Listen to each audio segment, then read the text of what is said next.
passe à l'actualité de l'architecture et du design avec Sylvie Adigar qui va vous parler ce matin d'une exposition assez unique. Elle est annuelle, il me semble. Elle est annuelle, il y en a même deux puisqu'ils reprennent une exposition plus axée sur les mobiliers en milieu d'année en général. D'accord, c'est une exposition organisée par un grand magazine de décoration, AD pour ne pas le nommer. Alors l'idée est assez amusante finalement, c'est que les photos que l'on voit dans ce magazine de décoration avec des décors somptueux, en fait les décors là ils sont vrais.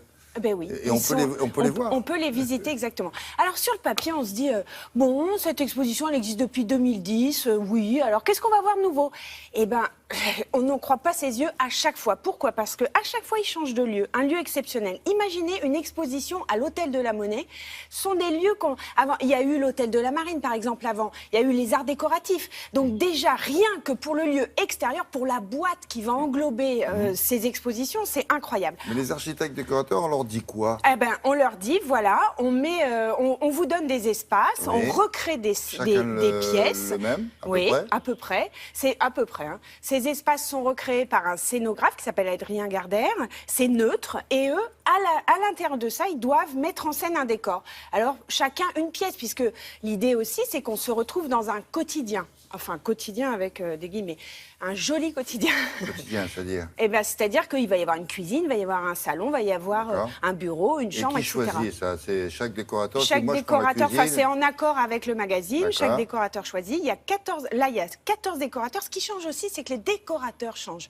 Ce qui fait que personne n'a le même style. Et après, il y a une thématique. La thématique, là, c'était autour des collectionneurs, puisque l'Hôtel de la Monnaie montre des collections. Et en fait, là aussi, on apprend des choses. C'est-à-dire qu'à la fois, vous pouvez piquer des idées pour chez vous, même si c'est richement montré. Vous pouvez voir des collections de céramique, de bijoux, d'art décoratif. Enfin, c'est vraiment très, très large. Ben voilà, c'est extra, quoi. Pour moi, c'est l'exposition de la rentrée. Regardez.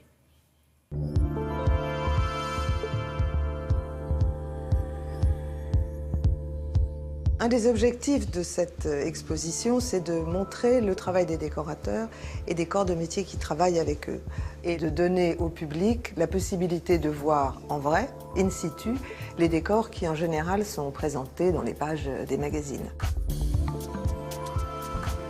Donc cette année, on occupe le premier étage de l'Hôtel de la Monnaie, la grande salle du Pré, qui est un magnifique espace dans lequel Adrien Gardère a imaginé ces cubes recouverts de métal.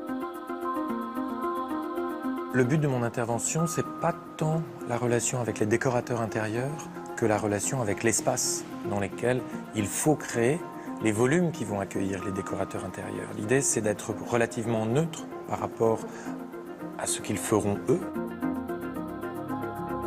Comment se lever dans un décor aussi riche et relativement contraint? C'était ça l'enjeu. Après, l'idée, c'est justement que les ouvertures, les perspectives permettent des dialogues éventuels ou des mises en regard entre les décorateurs et les intérieurs qu'ils ont créés. Je traduis en espace, en volume, en design, en lumière, en circulation, en déambulation des enjeux. Cette année, on a invité 10 décorateurs à participer à cette édition et on leur a proposé comme thème l'univers d'un collectionneur. En fait, la Monnaie de Paris est un lieu qui accueille des expositions d'art contemporain et on trouvait intéressant de faire ce lien avec l'histoire du lieu. Donc, ils ont tous choisi leur collection. Ce sont des collections d'art contemporain ou des collections d'objets d'art décoratif. C'est assez intéressant de voir la très grande variété de propositions qui a été faite, ou même des collections complètement immatérielles, comme celle de Join et Mancou, qui propose une collection de sons, comme on proposerait une collection d'images.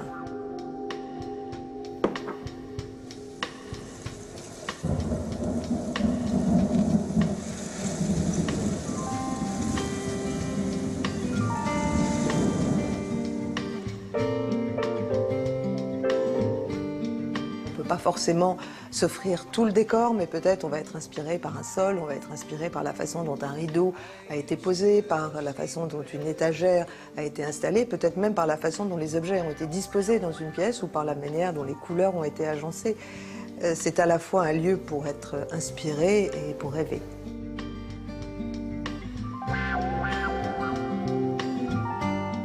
qualité des boîtes. On comprend bien maintenant, le décor est là, et aussi un peu dans les couloirs. Voilà. Après, d'accord. Exactement. C'est jusqu'au 18 septembre, ça se visite, c'est payant et c'est génial. Merci. Point.